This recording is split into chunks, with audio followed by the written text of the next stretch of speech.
How to change your username in Fotor. In this video, I'm going to show you how you can easily do this. First of all, open the application.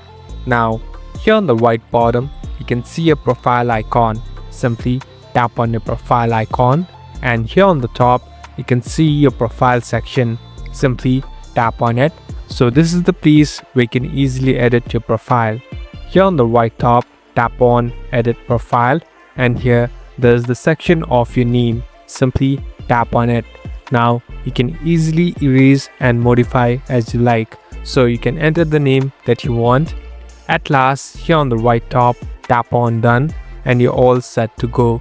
So a new name has been saved. Now you can simply go back and it's done. Thank you for watching this video. I hope this video will help you.